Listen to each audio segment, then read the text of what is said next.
In 1906, Pablo Valencia dared the journey from Mexico to California in search of gold. He survived without water for a week, 7 days. He was rescued and documented the experience of thirst. Saliva becomes thick. A lump seems to form in the throat. The tongue swells so large that it squeezes past the jaws.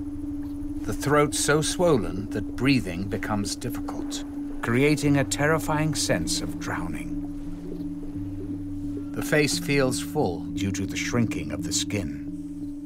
Many people begin to hallucinate. The eyelids crack, and the eyeballs begin to weep tears of blood. When Pablo Valencia was found, his skin was like purplish gray leather, scratched but with no traces of blood. His lips had disappeared as if amputated. His nose withered to half its length. His eyes trapped in a winkless stare. This is not a film about saving the environment. It's a film about saving ourselves. Because whatever one's environmental, political, or religious opinions, whatever one's race, sex, or economic standing, whomever of us goes without water for a week cries blood.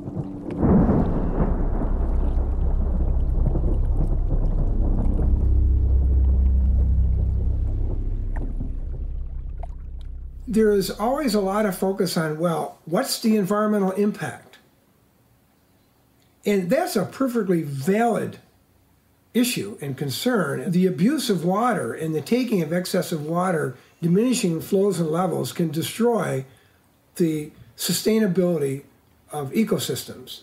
But we can't, in the name of preventing environmental impacts, there's a mentality that says, well, as long as we're not causing any significant impacts, we should be able to use the water any way we want, including selling it, exporting it for private gain of a few. When it's all said and done, people need water to survive. That's what the bottom line is. When we search the universe for life, we search for water. Because it is only from liquid water that all known forms of life exist.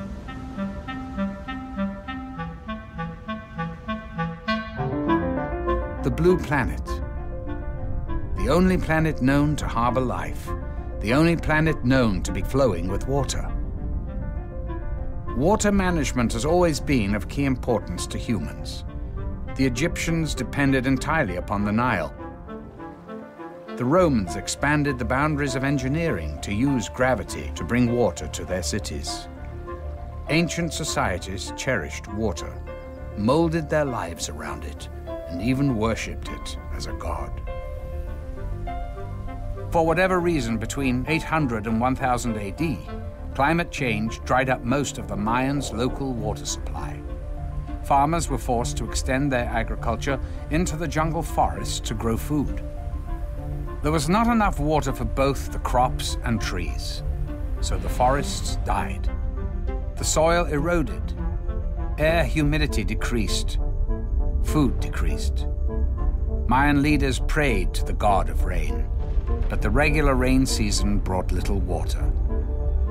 The hydrologic cycle was damaged. Life in the cities became less civilized, as the main focus of Mayan life became providing food and water. People abandoned the cities to begin a new life in the forests, in hopes that there was still a sustainable watershed there. There wasn't. But as we enter a new era combining high technology with the demands of global economic trade, we're entering into a unique stage of history.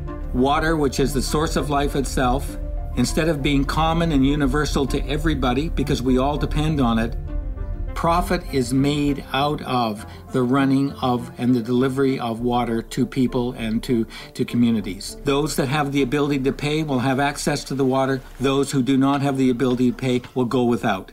And therefore, it's a life and death situation in the final analysis on the basis of profit.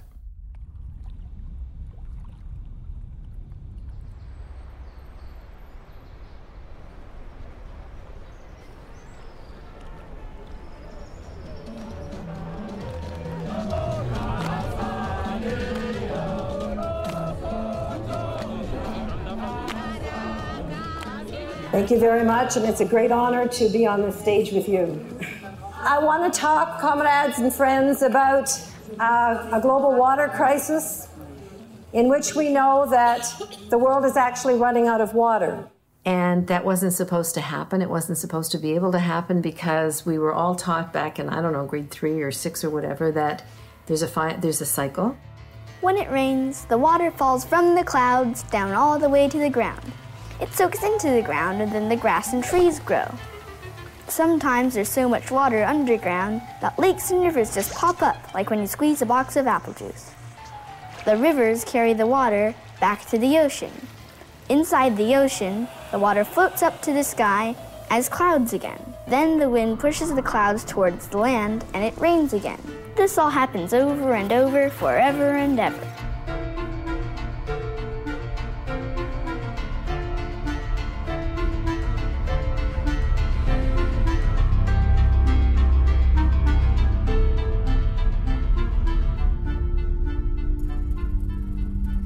How is our water being polluted?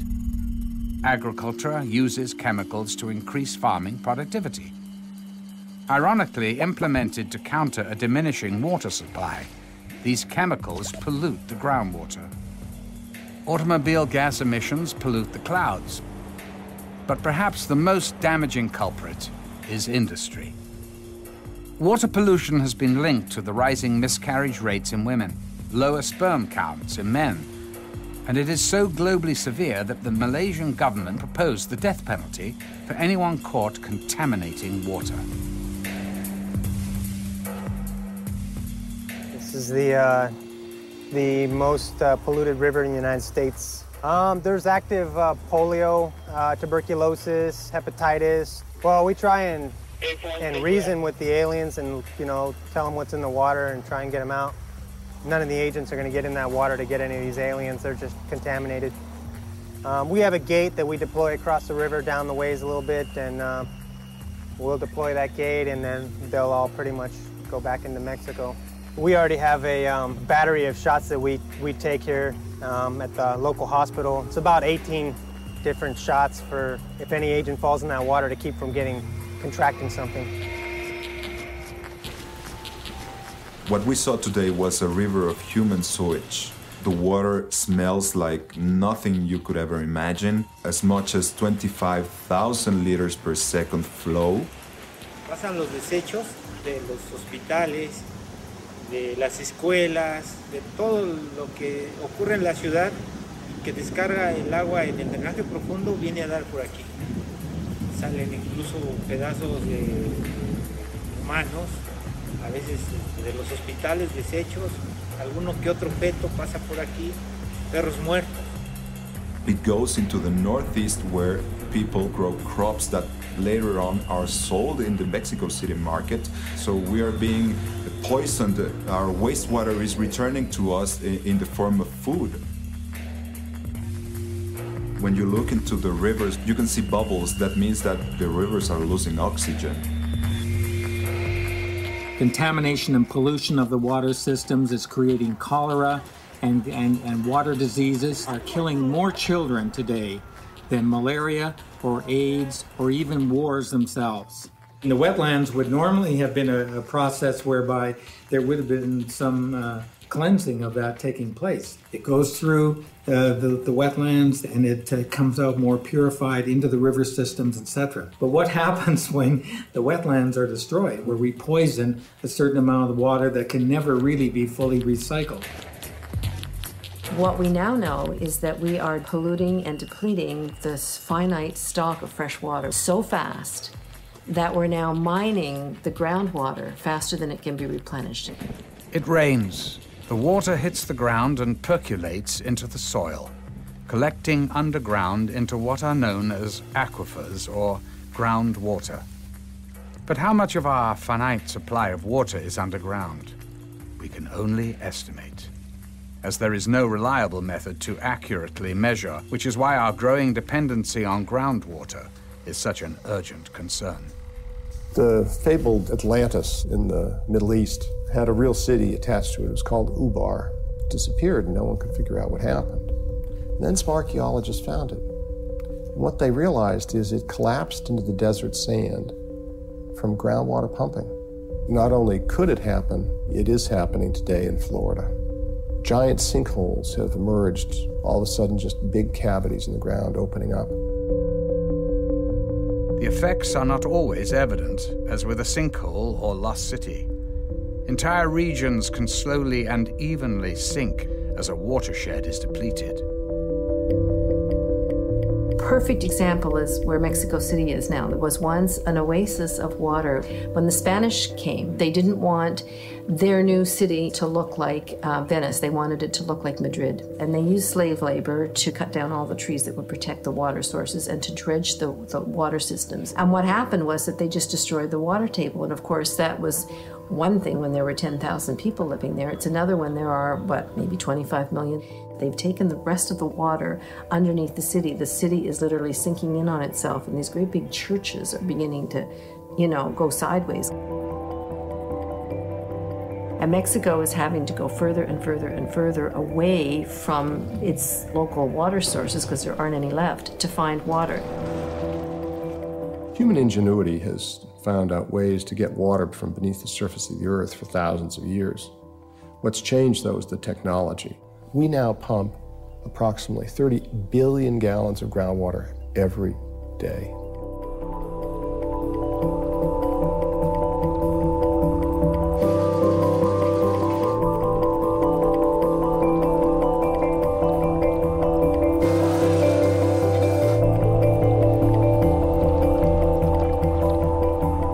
The farming community started tapping into our aquifers at a time when there really were not other demands on the resource. The way that the law works is that they're allowed to use limitless quantities. And then the added kicker is that the law said, if you don't use it, if you don't divert all of this water, you may lose your water right. So with that scenario, it doesn't encourage conservation of water. I mean, why am I going to go ahead and quit pumping to save water and lose everything? So then a guy like me who may want to quit pumping to quit depleting the aquifer, I have to keep pumping in order to keep my water rights. When we pump water for such irrigation, some of it percolates back into the ground, which is called recharge or return flows. So long as we pump no more than what is recharged, we are using the groundwater sustainably. The problem is that we're pumping up to 15 times more water from the ground than is returning back into it, creating a global crisis. One thing that most people don't know is that the world is desertifying very quickly. We are becoming a desert in many places. Our soil is eroding, simply meaning that overgrazing, winds, and flooding damage the top layer of Earth, essentially hardening it to the point that rainwater cannot easily soak into the ground. Our life source literally slips away from us, back into the ocean through sewers and rivers, draining the land of its moisture and life.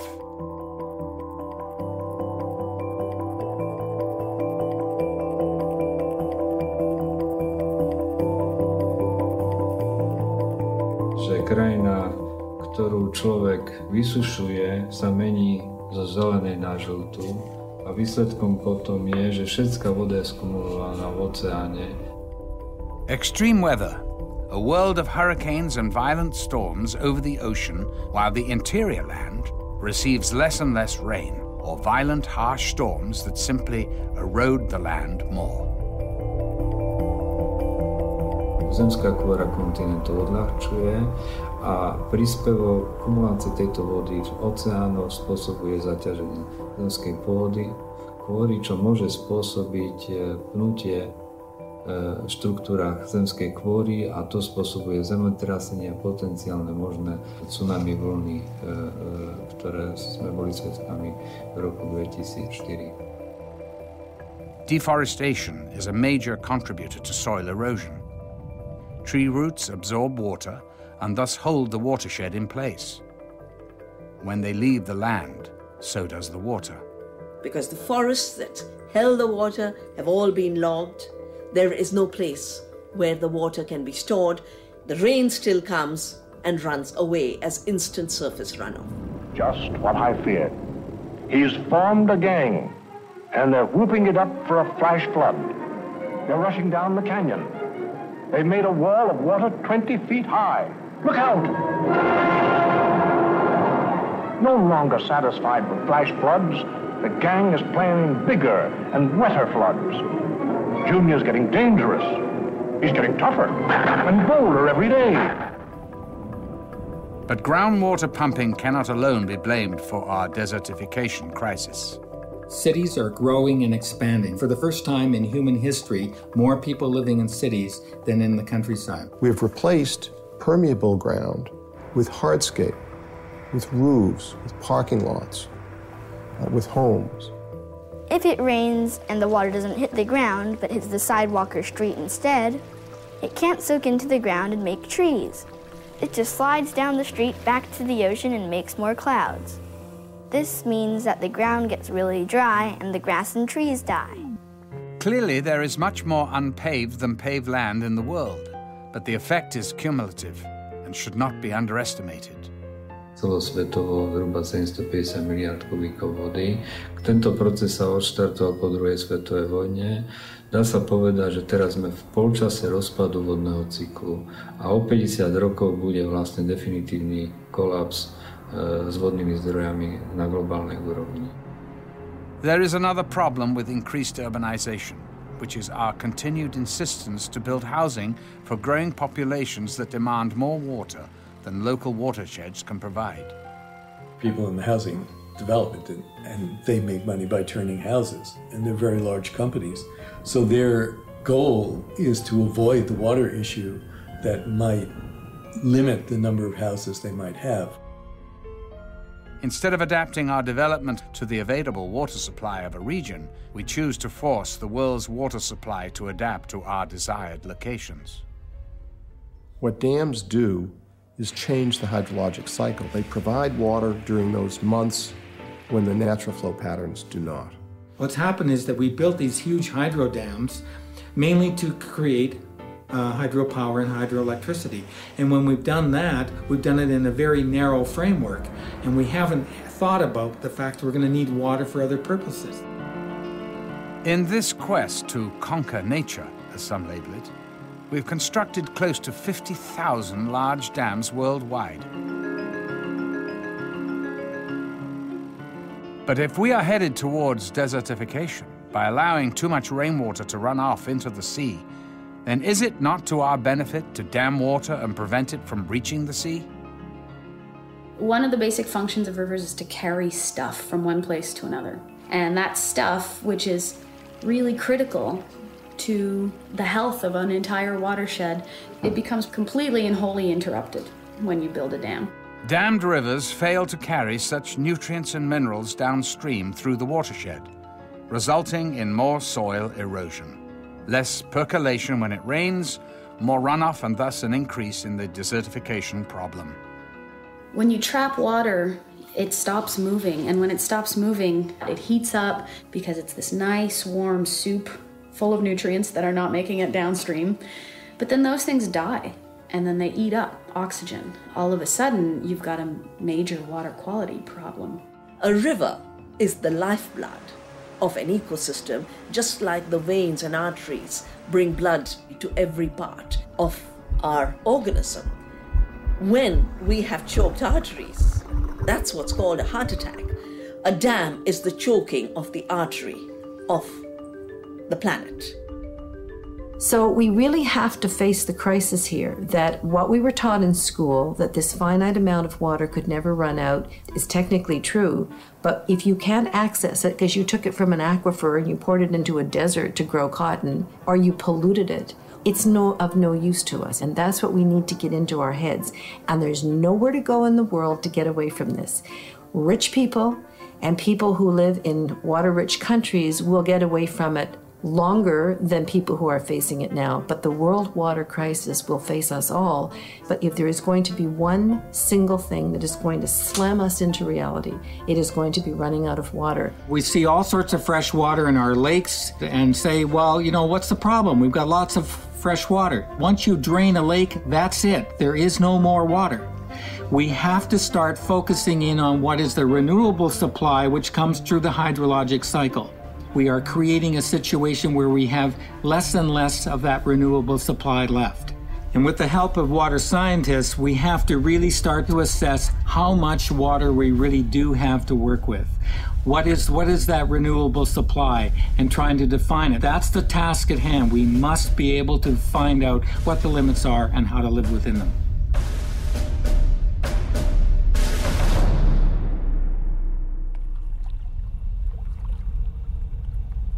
But instead of our governments coming together and saying, we have a limited amount of time to come together and find the solution, what they've done is they've handed power over to big water companies who want to create a kind of water cartel.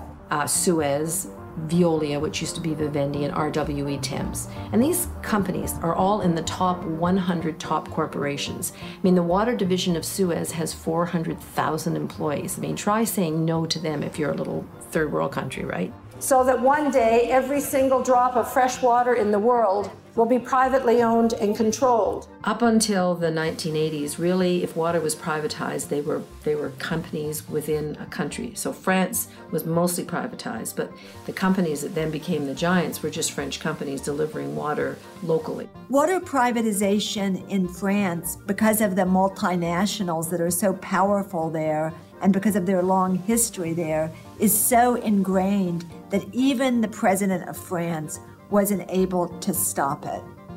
François, à un certain moment de son mandat, a été rappelé à l'ordre, si je puis dire, par cette dictature économique, et il n'a pas pu nationaliser les entreprises de l'eau.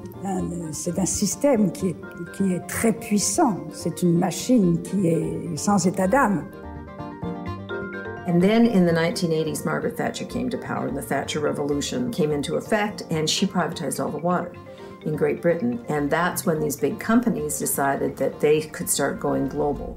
At the same time, the UN was beginning to explore the language of water as an economic good and a commodity. And the very first time was at a very important conference in Dublin in 1992, which for the first time named water as a good. So you get the Thatcher-Reagan market economy ideology growing over here. You've got the companies all ready to go because they've been delivering inside nation states. And now you've got the UN saying, okay, we're ready to start thinking about water differently. It's not a right. So it all kind of converged together. Well, the World Bank is created after the Second World War to bring financial stability and development to the developing world. And it's supposed to be pooled money from the wealthier countries to help develop the global south. However, what's happened is that the World Bank has hooked up with the three big water private service companies in Europe. They basically started to work their way into the developing world. And the World Bank would say, in exchange for debt relief, now we want you to privatize water.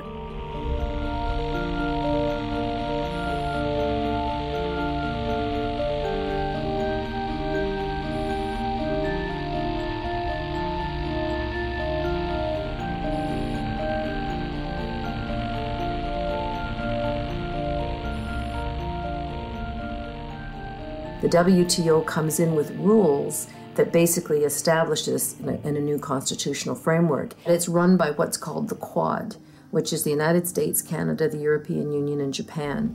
And the Quad makes all the decisions. It's their corporations that set the agenda. They decide when the meetings are going to be held. And they had thousands of military police with the full riot gear and so on. And the farmers had a huge march. And the head of South Korean Farmers Union is a man named Lee Kyung-hae. And he came from a devastated community where people were killing themselves. He climbed up on this police barricade. He took a knife and stabbed himself in the heart, rocked back and forth on top of this fence, and fell. He died a couple of hours later in the hospital. And this became an enormously important symbol. These trade rules are not some dry academic thing on a piece of paper. These are rules that affect people's lives, and these are rules that are killing people. This is the new colonialism. It doesn't come in ships.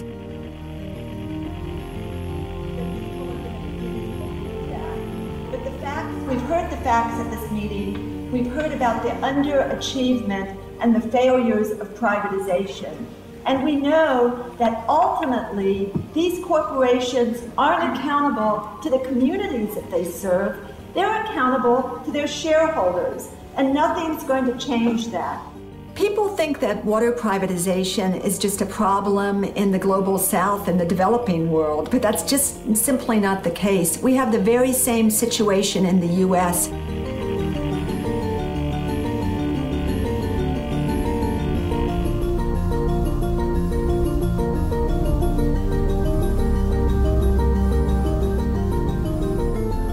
It's the very same story, whether it's in Atlanta, Georgia, or Buenos Aires, Argentina. It was a big push at the time. Privatization was the word. Everybody wanted to privatize something. And frankly, I'm not opposed to privatization. We privatize our recycling pickup, but this water was different. But we did sign a contract with United Water for 20 years for operation and maintenance of our water system. For these companies, when their name has been tarnished because of their malpractice and their mismanagement, it can be a big advantage to use another name. Suez often uses the name Ondeo, and very rarely the brand Suez is visible. And the same, of course, with Vivendi. Vivendi had gained a very bad reputation because of their records in failed privatization and mismanagement. And they were suddenly reinvented under this name Veolia, and a huge advertising budget was spent to create a positive feeling around this new brand name. Of course, advertising is a crucial factor in the way these companies are trying to save their image. And almost immediately started having service problems, and citizens could not drink the water unless it had been boiled.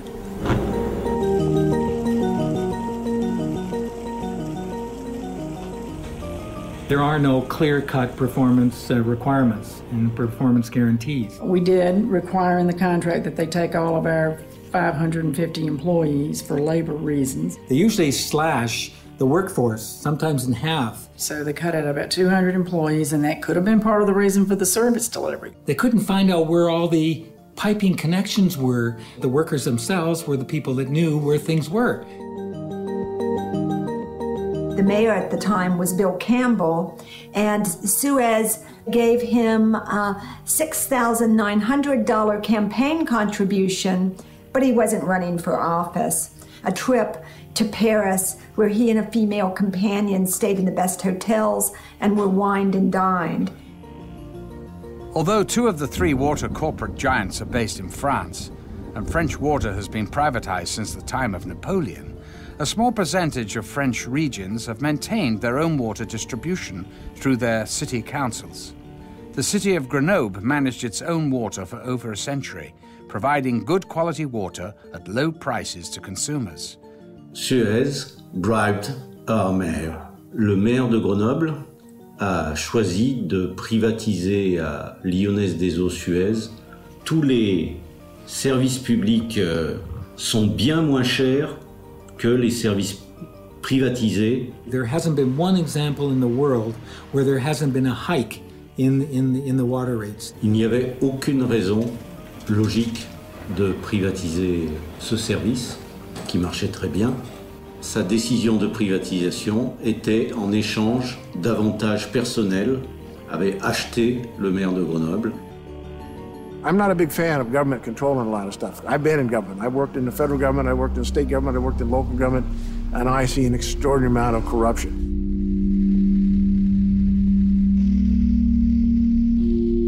Right now, we have a number of state senators that have just been indicted in Alaska for corruption, dealing with the oil industry. But what was the amount of corruption? A few $1,000s. It's not the money, it's the power. Not many people know that prior to being president, Vicente Fox was the general manager for Coca-Cola in Latin America. So Coca-Cola received some of the largest water concessions in Mexico during the Fox administration. And this is something that really needs to be opened up for serious debate. People do not realize the extent to which there is a direct giveaway on the part of governments of water resources and services to industries locating in their jurisdiction.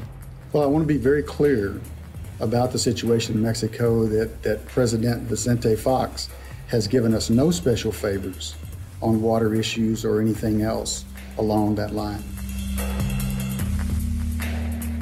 the largest water concession given by the government in the whole country was to a Coca-Cola bottling plant.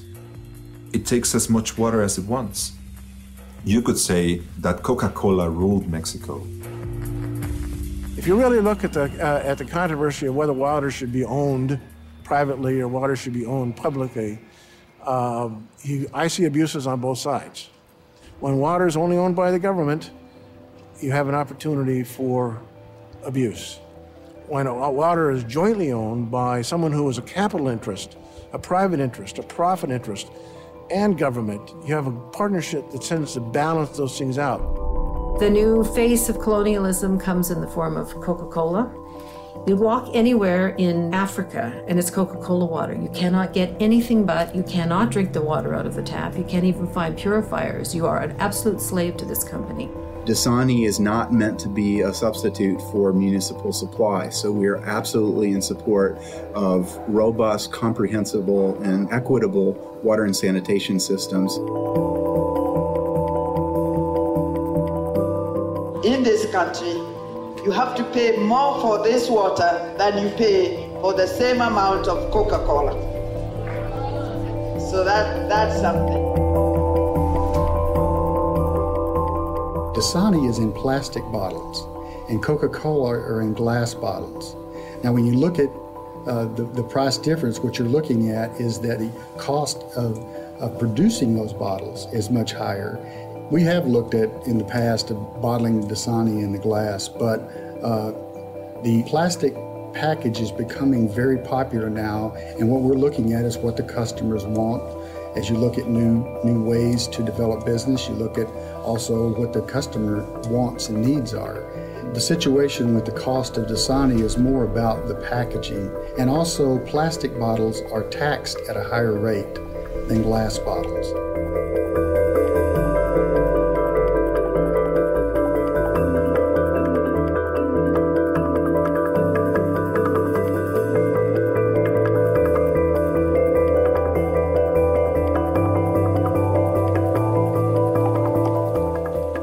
Wall Street per se understands in 50 years this is the commodity to be invested in. There's a sunset out there, there's a horizon out there that's coming closer and closer for oil, but not for water. There are at least a dozen publicly traded water indexes that deal only with water, trading it on the open stock market. 5 years ago, this didn't exist. Now it's just simply exploding. It takes two players to really make the corruption happen. First of all, we have corporations who are often greedy, but corporations are not social service agencies. They're there to make a profit. And what happens too often is that the water hunters are able to come in and either the government is corrupt or the laws are not sufficient to protect the water resources. As a water hunter, you just go out and you try to find a water source. It's not going to cost you a lot of money to clean up. The problem is getting it and holding on to it. Canada had 12 contracts for the bulk export of water, and arbitrarily, with the change of government in British Columbia, canceled those contracts. When you have a change in government, the previous government's commitments are subject to renegotiation, and that's just the way it is. So when you're looking at water owned by someone else that you have to get a contract with, that's not a secure commodity anymore. The only way to have a secure commodity is to create it yourself by desalination. Many do not see the harm in depending on desalination for our future water needs. And suddenly, many countries in the world are looking to desal and building new desal plants as the alternative, and this is going to save them. But to do that, we require a great deal of fossil fuels and burning of fossil fuels, which contributes to global warming, which in turn contributes to the climate change problem in general. In order to address one problem, we end up creating a new problem. We already have an energy shortage. Where are we going to get the energy to use desalination? And a lot of corporations are saying nuclear technologies. Well, nuclear technologies are really not viable. We have no current plan to deal with nuclear waste. You know, it's no different from saying to ourselves that we're going to go into space after making a mess out of this planet. We go into Mars, we relocate there, or we colonize space itself and colonize another planet. And having made a mess out of our own situation, having failed to live up to our own responsibilities in relationship to nature, we then move on to destroy another piece of nature and leave the mess behind. fact that there aren't more plants in the world is because it's a cost factor. Only rich countries or the World Bank or big corporations or a combination of all three are going to be able to afford to build desalination plants. But even on the slim chance that technology can advance quickly enough, that the energy costs and needs lower enough to make a global desalination solution possible, the question still remains, why? Why forfeit the water we already currently have? Why freely give it to others only so they can sell it back to us at whatever cost the demand allows? When you have communities that are looking to extend their water supplies, they'll pay what they feel the value of that supply is worth. There are 87 corporations now building desalination plants, and the biggest water company of all is General Electric, followed by Procter & Gamble and Dow Chemicals getting into it. These are all companies that have seen the writing on the wall, and the writing on the wall is that water is the hottest property out there. I think you can add a 15% on that. I think if 15% is responsible, some investors will require 30. And if you can't offer 30, they're not interested in investing.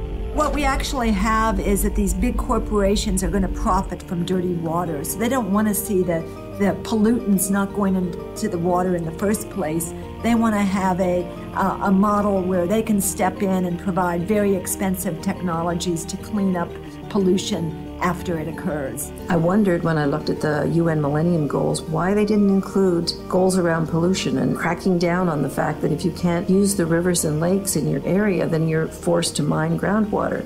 Well, it's as clear as a bell to me now. It's because they're raking in the money. Who's going to own that water? When General Electric has it to clean, does it pass through them but still belong to the public?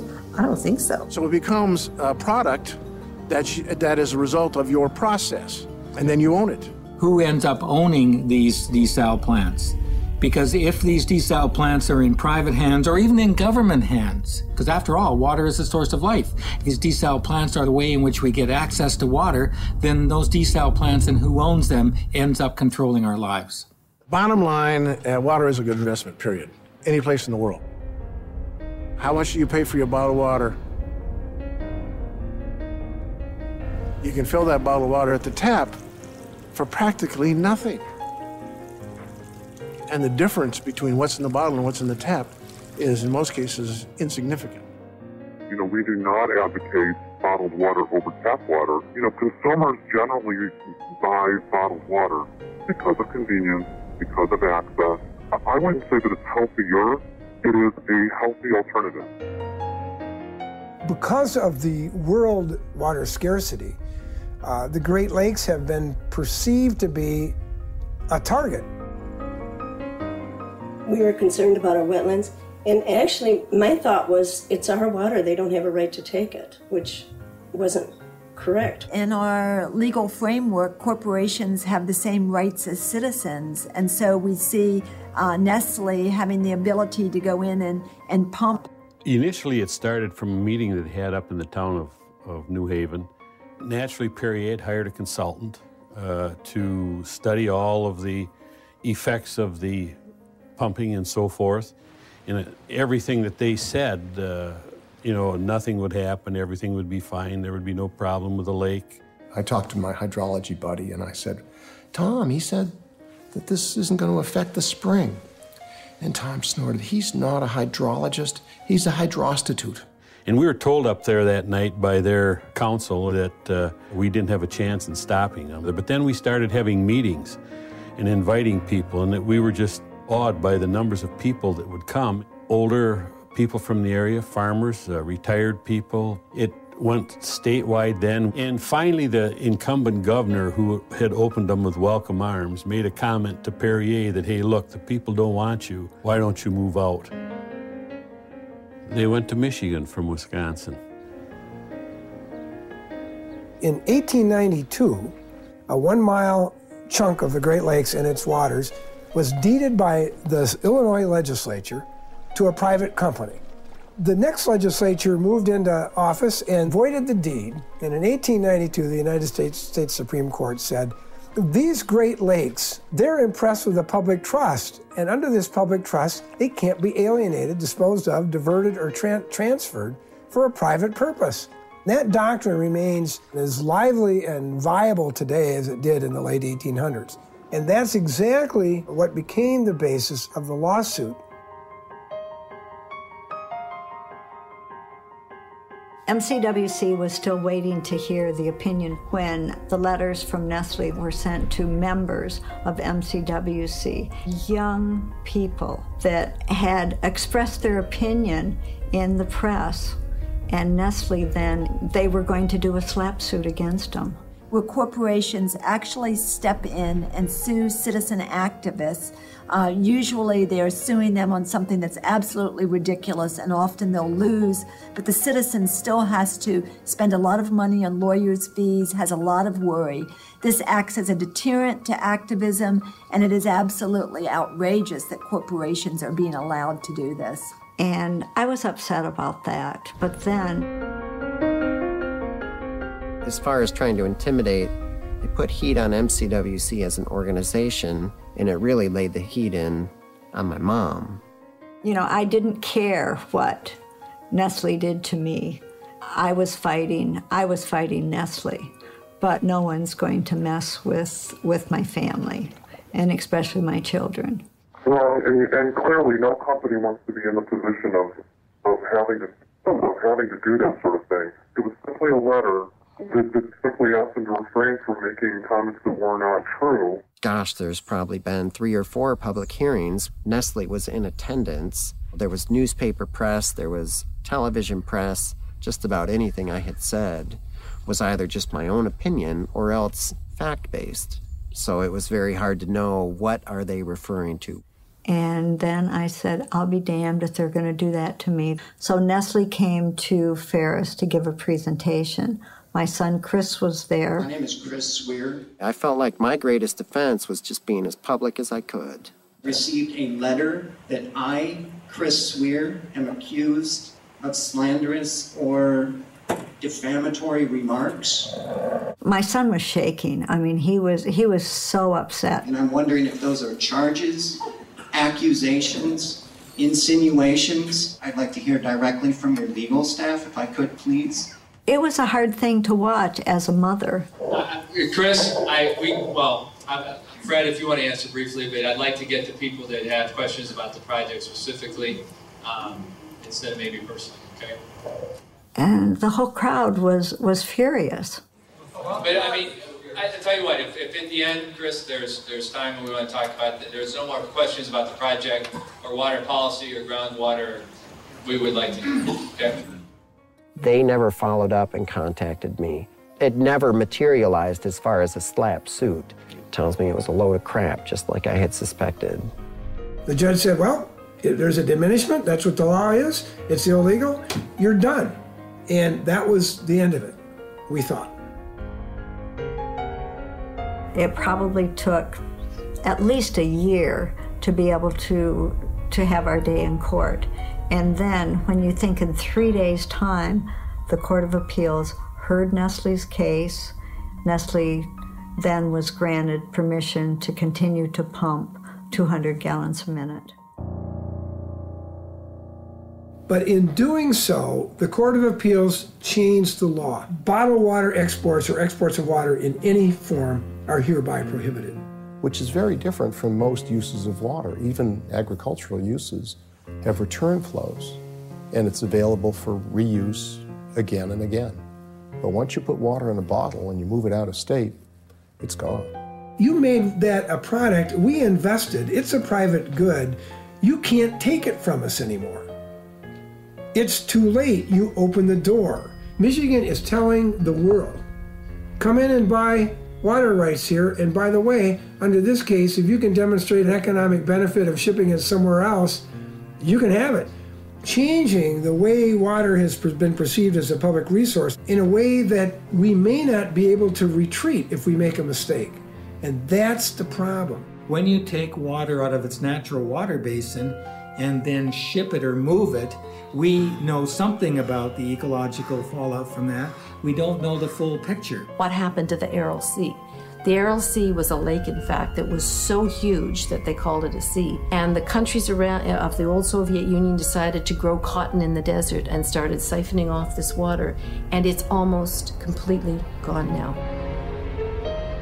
Company comes along and says, the impact of 210 million gallons a year in a tanker truck is no different than 210 million gallons a year in a bottle. And you already let the bottled water people do that, so you have to let us do that. And so that's how I got started in looking at bag technology.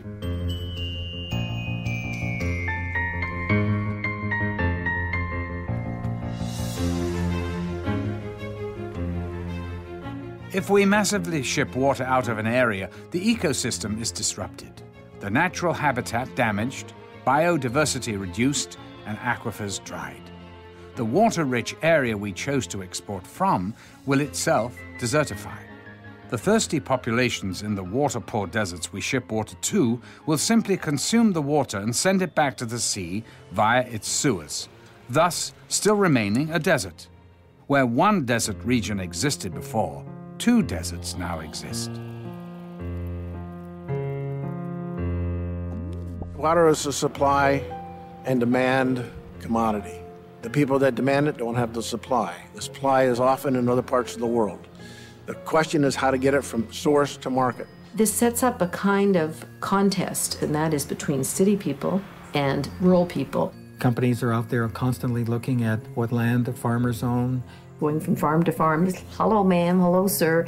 Now what are you doing farming all day? It must be a lot of work. I bet you get up real early, and why don't you just let us rent or buy your water? And we have had Texas Water come in and volunteer to build a pipeline. What I'm afraid of happening is the water will not be sold here. Into that pipeline will go out of the basin into areas such as Santa Fe or Albuquerque.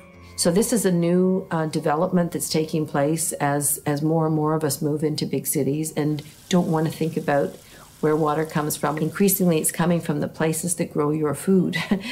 This is really, really, really short-sighted. You're using water from an ecosystem in Northern California, transporting it through long pipes and canals to Southern California to grow alfalfa. The alfalfa is then shipped to places like Japan, where it is fed to the high-end Kona beef, and then much of that beef is shipped back to the U.S. So we've set up this system of agriculture that just doesn't work anymore, and it's really based on the concept of virtual water, where we're growing crops for export in thirsty places and then moving them long distances, rather than having our food grown more locally and more sustainably. China is a very dry country, but agribusiness is moving there because there are fewer laws and labor is very cheap. Almost all apple juice sold in the United States comes from China now. We're losing our ability to even grow apples because it's cheaper to produce them elsewhere. That means that a country like China that doesn't have very much water is exporting its water to the United States through apples. Then we sign trade agreements like NAFTA so that our subsidized corn using water from desert-like areas in the U.S. can undersell the farmers in Mexico. A lot of that water actually stays in the corn and is then transported to another ecosystem and is completely lost. For instance, here in Kenya, they grow most of the roses that are sold in Europe, and they export them. And they're grown around a beautiful, beautiful lake called Lake Naivasha, which is being depleted at an appalling rate. All done by foreign corporations, huge, great big flower plantations. If they keep doing this, within 5 years it will be a putrid puddle. So here's one of the driest continents on Earth, exporting water, being told by the World Bank to export its water to get its way out of debt.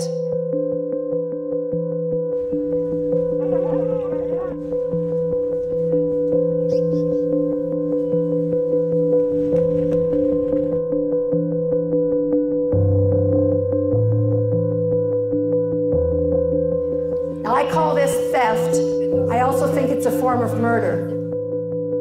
Joan Thorpe Root, the Academy Award-nominated British wildlife filmmaker and African conservationist, lived in Kenya and made great efforts to save Lake Naivasha from being destroyed.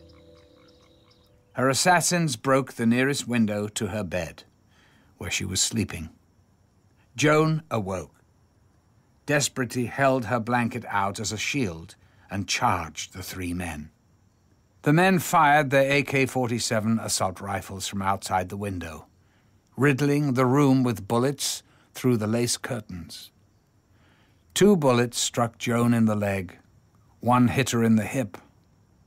Joan crawled towards her bathroom, trying to stop the bleeding with a blanket, but died of massive blood loss. You don't know when the water would flow.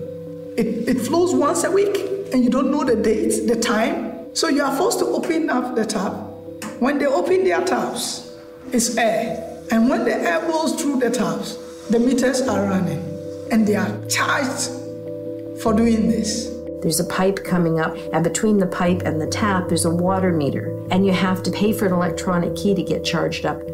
And you can look at it and you can see the water meter counting every single drop. And as one friend of mine said, I can afford about 2 flushes a month from this thing. That's how expensive it is. You know, they just throw their hands up in despair and they go back to that river that has cholera warning signs on it. If people don't have money to buy water, they go to polluted streams, they get sick. The state has to pay for their health care. You know, why don't you just use money for the necessary thing and to prevent other things that might come up?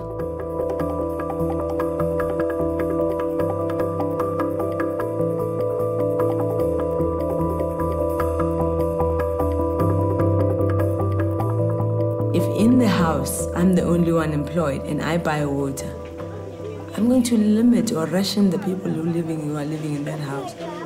That's why then you get domestic violence. Because now I want to do my laundry, but because my sister is the only one employed, she determines when I do my laundry.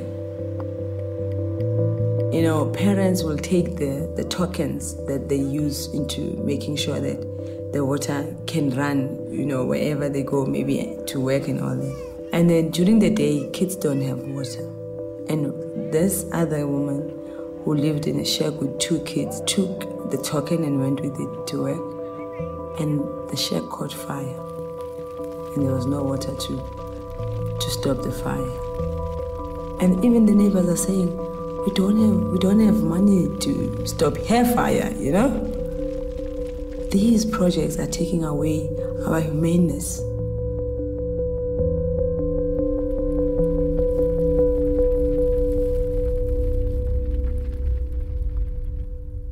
I was in grade 1. I was 6, so I didn't really think about much. I thought the whole world was go to school, don't get your parents too angry. You do a charity project each year at our school. You do your canned food drives, you do your raise money for cancer. That year, you're raising money for developing countries. And for 1 penny, you could get a pencil. 5 pennies, you could get soup for the day or things like this. And then she got to a point where she said $70 would buy a well.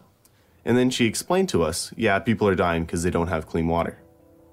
They were just disbelieving that. What do you mean you can get sick from water and that you don't have things to clean yourself with, let alone drink the water? Then we asked, well, if they want water, how far would they have to go? And she said, sometimes as far as 10,000 steps. I counted the steps it took me to get from my classroom to the water fountain, and I counted 10. She said, yeah, $70 would buy a well, and it would stop it so people wouldn't have to walk so far. So I thought, okay, that sounds like a good idea, so I'll go home to my mom and dad. They have lots of money, right? And the problem would be solved and no one would die anymore. And I thought it was a great plan. And we thought, oh, isn't that cute? You know, he wants to build a well. Let's make dinner. Because he was so young, we really did not take him seriously. You don't get it. He said someone just died because they don't have clean water, and you didn't help them. After a few days, they finally sat me down and they said, what we can do is give you a chance to earn the money by doing extra chores around the house. Never ever thinking that he would follow through. And I got a piece of blank paper drew a thermometer on it, 2468, all the way up to 70, to give him a sense of how long it was going to take him to get there. After, I guess, 4 months, I raised the $70. I brought it into an organization that facilitates clean water projects in developing countries. And they looked at me and they said, it's going to cost a bit more than $70 to build an actual well. And I've always felt bad about telling them that the well wasn't really $70, that it was actually the minimum you could get was $2,000. But I've sort of consoled myself a little by saying that if it had been more, if I'd told him $2,000 at that time, that he never would have gone. That would have been too big for a 6-year-old. So I started doing public speaking around my community. It slowly grew and grew and grew. The Ryan's Well Foundation has been established. We've helped raise about $2 million, which has gone towards the completion of 266 water and sanitation projects, helping about 500,000 people. Immediate aid like this is absolutely vital to saving lives.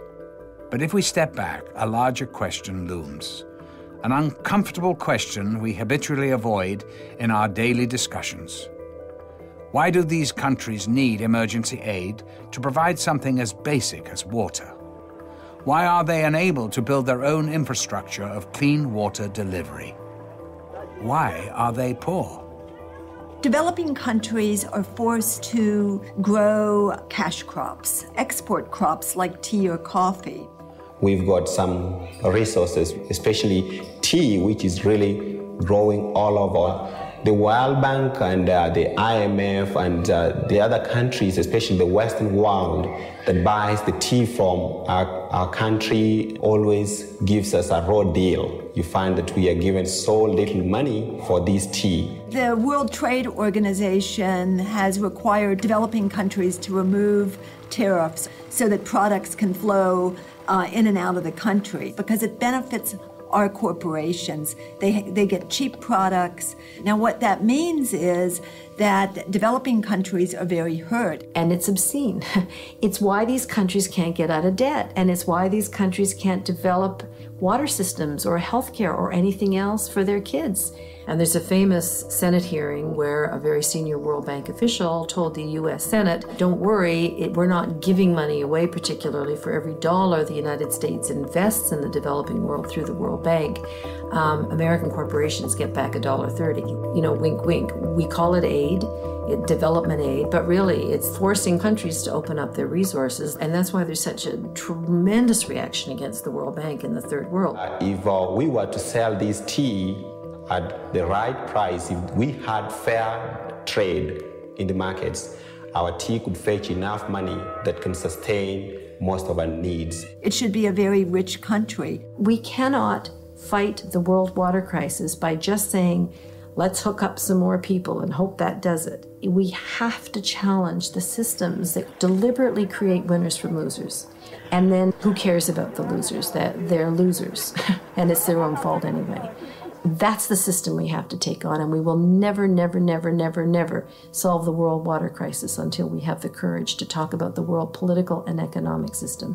Wherever a river flowing free is now treated as the supplier of raw material as if it was oil, we have the generation of water wars.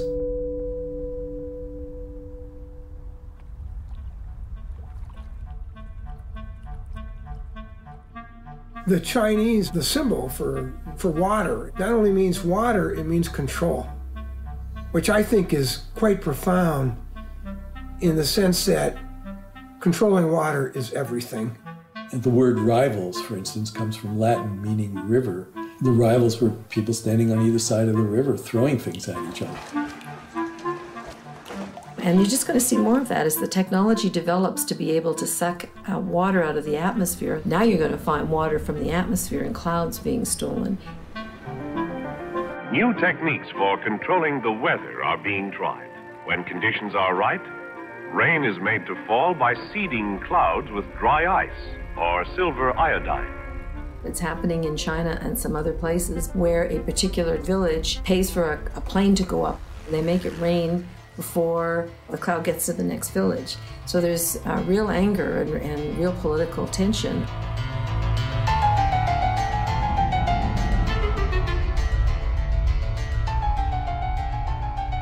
The worst case is Southern California. And LA is part of what I call hydraulic civilizations, like Rome and its aqueducts was a hydraulic civilization. But there, the longest aqueduct was 60 miles. The longest you have to go, once measured it, is 1,400 miles from the furthest source of water for LA to a home in the town. And LA has not yet figured out what its limit should be. I mean, it doesn't want a limit. In the LA area itself, which is about 18 million, if it was on its own water, it would only be 3 million. First thing LA is going to do is try to put a lot of farmers out of work and close down the farms and take that water. When the water system doesn't work, then the civilization goes.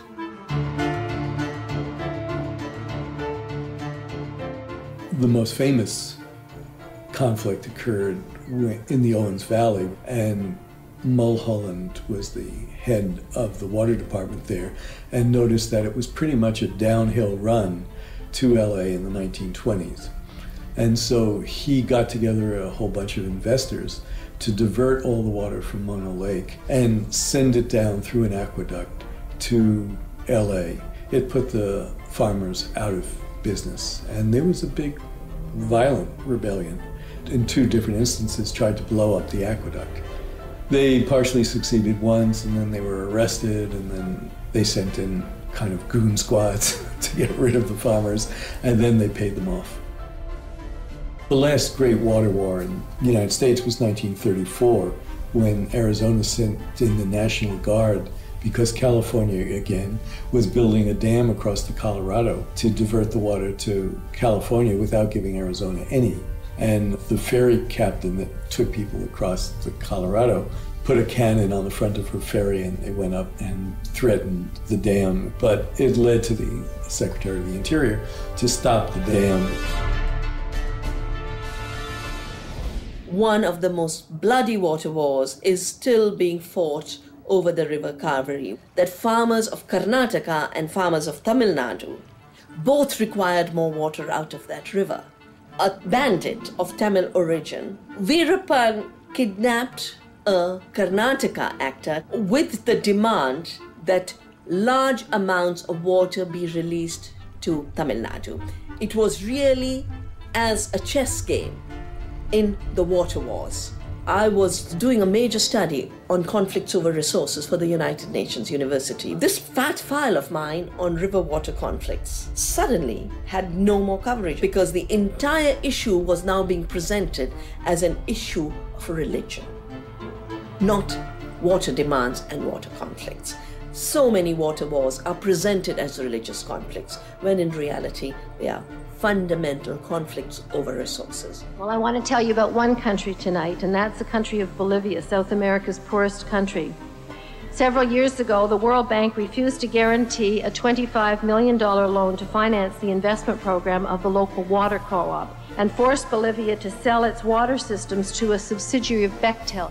The water prices now account in Bolivia for more than they pay for food. Well, I have a story to tell you tonight, and that is that the people rose up in Bolivia.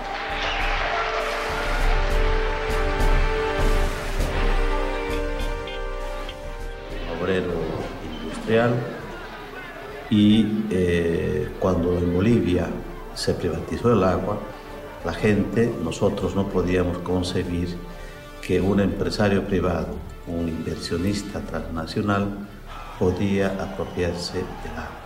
Es decir, la gente o tenía que pagar del agua o tenía que dejar de comer, y por lo tanto no tuvo otra alternativa que decir no a la privatización del agua. Una rebelión popular, una forma organizativa de multitudes de gente, que desde los campesinos hasta los vendedores de las calles, y empezamos una resistencia. El gobierno sacó al ejército y a la policía para garantizar la seguridad jurídica de la empresa, garantizar las utilidades y las ganancias de la compañía. But it's really interesting because, you know, the World Bank has imposed the same kind of private control and takeover of many other things in developing countries: healthcare, education, their energy sector, their mines, and so on. But when it comes to water, something happens and people say, I couldn't stop you there, or I didn't know how, or I thought maybe you would be right, but you are not taking my local water. Asociados de una abierta complicidad de los gobernantes en ese tiempo en Bolivia, que inclusive se privatizó el agua de la lluvia, es decir, que se prohibía a la gente el acumular el agua de la lluvia. And this is where you get the civil wars, because the army is brought in to control local dissent against these transnational corporations. Who are you protecting? There's your people without drinking water, and you're protecting foreign investors from North America and Europe? Más de 100 heridos de bala, numerosos detenidos. Civil, hubieron más de 20 francotiradores que mataron e hirieron a la gente. 17-year-old Victor Hugo Doza was killed by a shot through his face.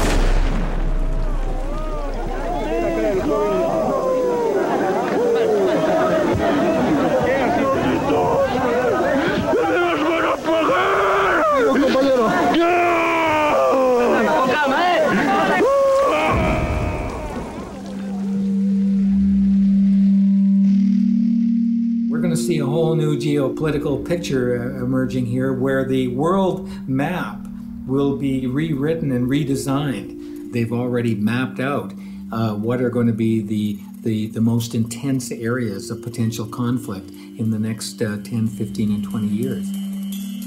So the water-rich areas of the world are Brazil, Canada, Russia. So these big superpowers are beginning to position themselves in such a way that water, like energy, is seen as part of their future security, including their military security, including their commercial security, and they're beginning to understand they have to secure future sources of water. The U.S. is doing military training around the Great Lakes, and 80 mayors of towns and cities around the lakes have asked the U.S. government to suspend this, but they're not going to. I got involved in this issue in the mid-1980s when Canada was negotiating a free trade agreement with the United States, and the free trade agreement included water as a good. There was a statement made by one of the participants that Canadian water would be flowing to the United States Midwest from the Canadian North by pipeline within 2 to 5 years. Who knew? And move that water into a crater in the Rocky Mountains, which would be kind of like a huge mega reservoir. And nobody will stand up in our country to the United States administration and say, this is our water, because they know that the United States would consider that as serious as if we put missiles along the Canada-US border. It just would not be tolerated in the US. In the new regime, where water is being treated like oil, the protection of that commodity is being ensured through a militarized defense. And the good part of Brazil sits over top of the largest aquifer in the world, which is called the Guarani Aquifer. This is going to be a major source of fresh water in the future. Very recently, the United States has established a military base located just inside the border of Paraguay. As you know, the United States itself is running out of water. Water is becoming more and more a matter of priority in American foreign policy. Secretary of Defense Donald Rumsfeld went on a quiet mission to a number of Latin American places, including Paraguay, to try to see what kind of further advancement could be made regarding the presence of U.S. forces in that region. Shortly after Rumsfeld's visit, something like 500 special forces were stationed at the military base there in Paraguay. Este caso, no momento agora, quando os países tomaram conhecimento, já tinha sido aprovado pelo Parlamento do Paraguai. It remains to be seen what will happen and what they're doing there exactly as to whether the purpose of that military base is really to secure a military presence at a very pivotal location for exercising some measure of control over the Guerra aquifer and water takings from the Guerra aquifer. In the last few weeks, there's been a report in the media about George W. Bush, the president, purchasing land in Paraguay. The speculation is that that has to do with wanting to have access to the aquifer and pump water out of the aquifer. Jenna Bush, who is the daughter of George W. Bush, had paid a quiet 10-day visit to Paraguay, in particular meeting with top officials in the government. And as it turned out, what was happening, at least this was what the speculation was in the press, was that she was about to facilitate the purchase of something like 100,000 acres of land in Paraguay in her family name. At the same time, though, that was happening, it was discovered that George Bush Sr. already had something like 173,000 acres of land. Was this an example of the Bush oil family now switching from black gold to blue gold, turning to water and purchasing water? Clearly after that, there were a series or a string of denials on the part of the Bush family. Not directly, they did it through agencies, U.S. government agencies. Eles negam a construção da base.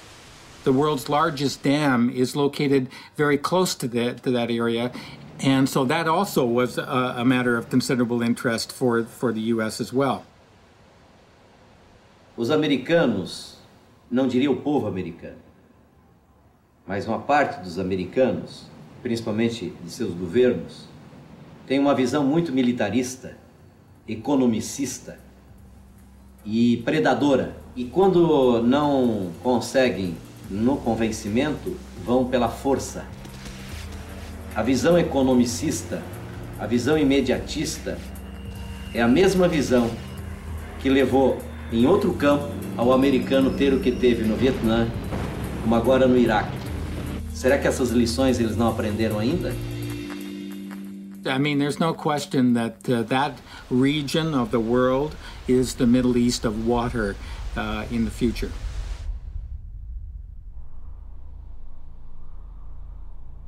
And just 2 days ago, the Bolivian government gave in and kicked Bechtel out of the country.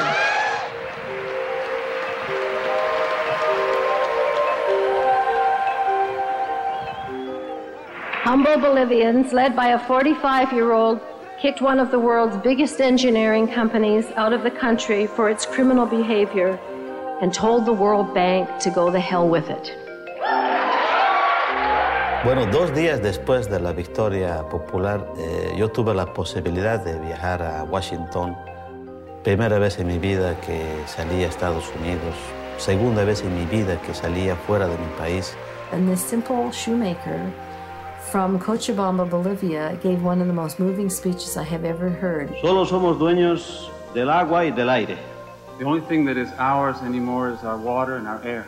Posibilitó la pérdida del miedo que se tiene frente a los poderes constituidos económicos, financieros, políticos y militares.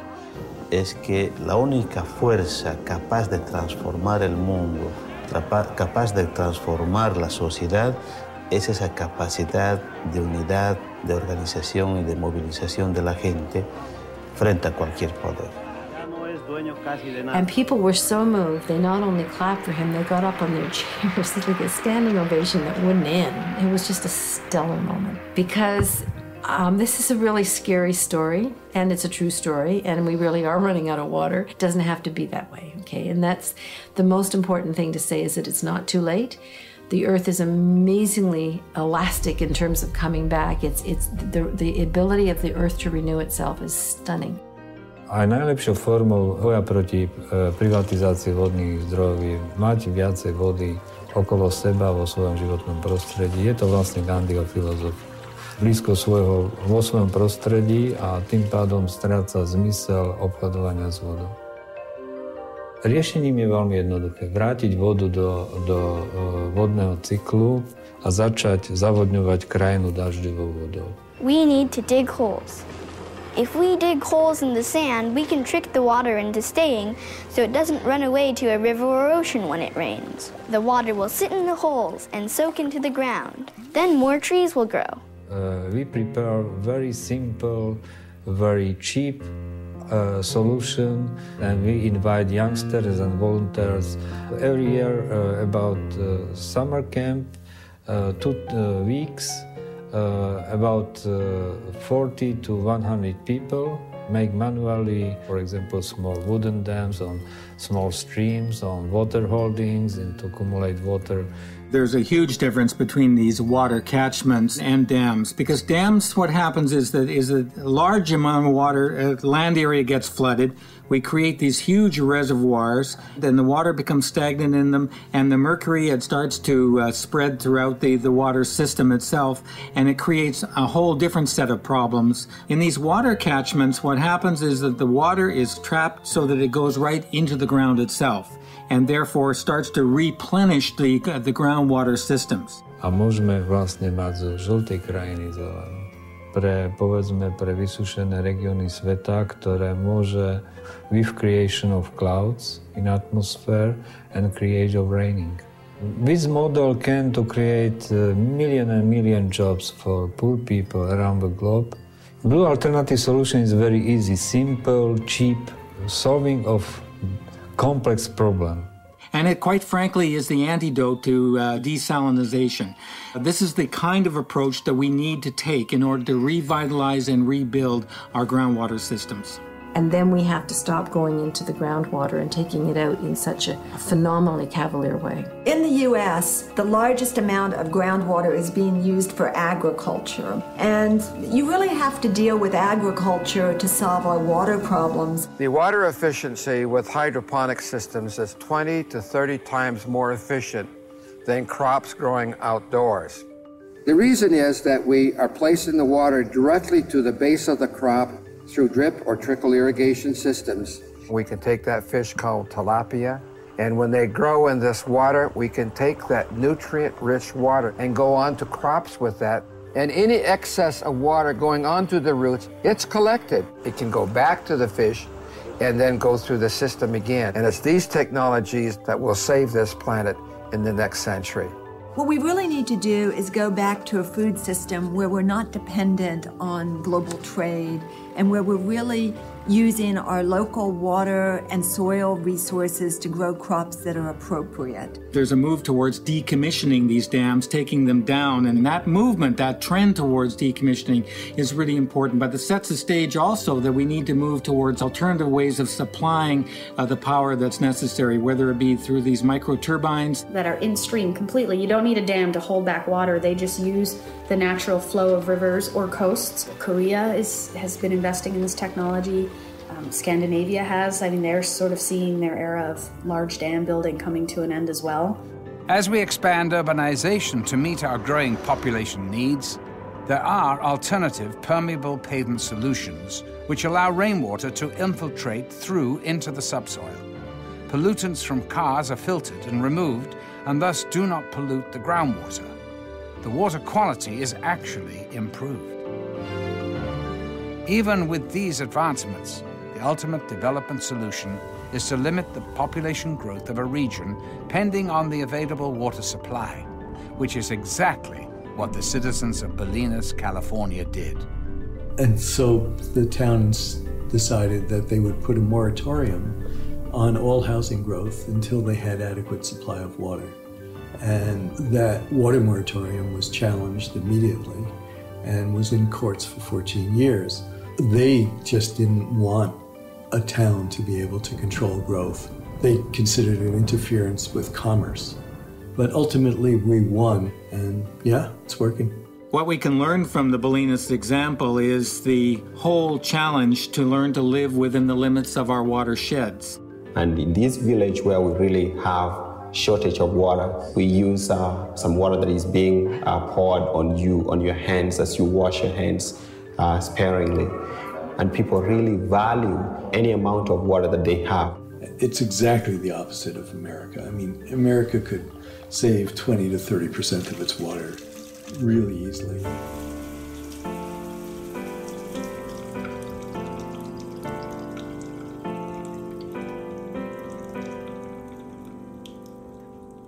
If we adopted the toilet style of Israel, for instance, which has 2 buttons, one for urine and one for feces, the one for urine is less than a quart. You know, everybody takes water for granted. We're going to have to grow a constituency for water issues. Think about climate change. Groups have been working on climate change for 20 years, and it's taken that long for the general public to be aware of it and for us to begin to make the legislative and regulatory changes that are necessary to really solve the problem. We need to do that for water. To call for a United Nations convention that explicitly states that water is a human right and a public trust that must not be denied to anyone on the basis of inability to pay. Demanding that we put this language in an international framework at the United Nations. Because the operations of these corporations, these water barons, have now gone global, this has gone beyond nation-state law and requires us to bring in some kind of instrument at an international level to control these companies. And that led to the really exciting change in Uruguay. En el Uruguay se privatizó el servicio de distribución de agua potable. A poco de haberse establecido, los precios se elevaron exorbitantemente. El agua que se distribuyó en algún momento estuvo contaminada. Se llegó incluso a cortarle el servicio a una escuela. Los uruguayos, con una larga tradición democrática, promovieron la reforma de la Constitución, where citizens were able to pass a constitutional amendment that actually established the right to water and forbids privatization. That's the model that we've been using when we talk to groups around the world and the model that we're promoting. So we're looking for a small group of nations to begin a process within the process in the United Nations. There are some powerful countries opposing the right to water, most prominently the United States. To my eternal shame, my own country, Canada. It has a lot of water resources, and they're concerned about having to send water to the United States. China, Egypt, Australia, and possibly India. They don't want to have to be responsible for providing their citizens water. This is life and death what we're talking about, and I feel very, very strongly that we have to put ourselves out there on the line, and sometimes it can be dangerous, but we have people power on our side. To the disapproval of the citizens of the small town of Freiburg, Maine, the water bottling company Poland Springs set up a plant. To appease the population, Poland Springs gave away a case of bottled water to the first 50 townspeople to visit their office. Led by 89-year-old Republican store owner Howard Dearborn, they poured the bottled water into Lovewell's Pond, back where it came from. This week at the World Social Forum is being launched an historic organization, the African Water Network. A world that is going to say no to commodification of our common goods like water. To mobilize and protect Africa's precious water sources from abuse and from corporate theft. Now we have a defiance campaign that says, okay, you can install your meter. After you turn your back, we take it out, we connect the pipes, and then we throw your meter away. The court case has cost over $1 million. We've done a lot of innovative fundraising, and you have to realize that we're just normal, ordinary people who are living day to day and fighting, this giant. I play sports, I hang out with my friends, I do all that regular stuff any teenager would do. It's just I do this on the side. I just wanted to get people clean water so they wouldn't die. I guess being that young sort of helped a lot because I think I was too young to be nervous. You just see smiles light up on people's faces because they have clean water to drink. A smile doesn't light up on my face because I can have a shower in the morning. None of these people, I don't know if there's an activist in the group.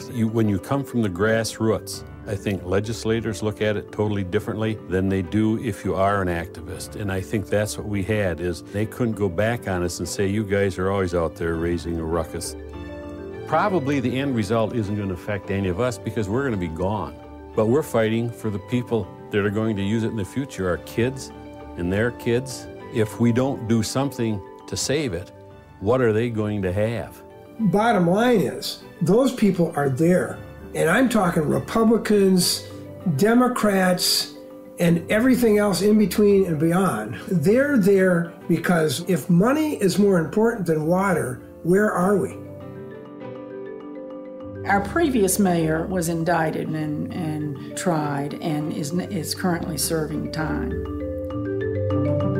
Et le maire, ministre de la Communication, a été mis en examen puis emprisonné avant d'être condamné.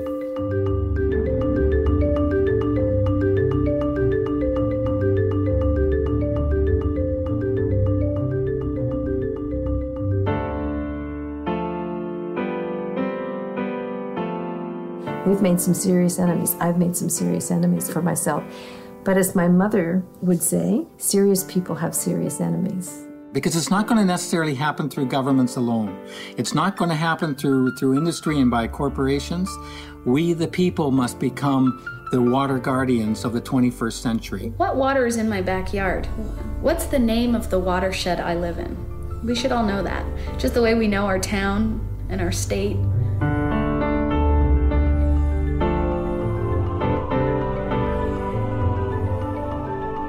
And then ask the question, where does your drinking water come from? And where does your wastewater go? Just start asking the questions. You don't even have to do anything. Just ask the questions.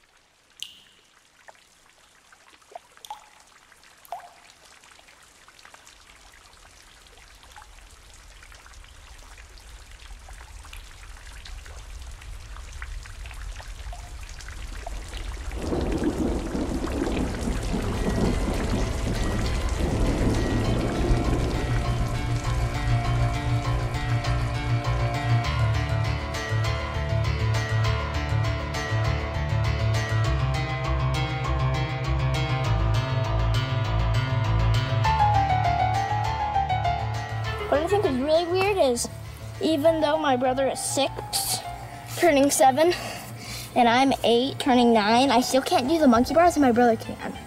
They were selling Ice Mountain at the school cafeteria. My principal came into my class, and then I told my teacher that I had to talk to her about the Ice Mountain thing. This is my problem poster about what Ice Mountain's doing. They're draining the lakes. When they drain the lakes, they're also draining the springs and the wells. And this is just like one of my little glow-in-the-dark things. Before Ice Mountain, after Ice Mountain, mud flat. And then over here, the solution. Send letters to the decision makers, boycott Ice Mountain. I showed these posters to the school board, my class, and student council in Michigan, despite lawsuit in court. Well, Mrs. Hart, she said that there was going to be no more Ice Mountain in the entire school district. A bunch of articles just because of one little thing I did. And also, most importantly, let your voice be heard. Like the one time when I was at a meat store, I saw that they sold Ice Mountain, and then I talked to the store manager, and then he said, okay. And then the next time when I went, no Ice Mountain, the entire store. I felt very happy because I knew that I did the right thing.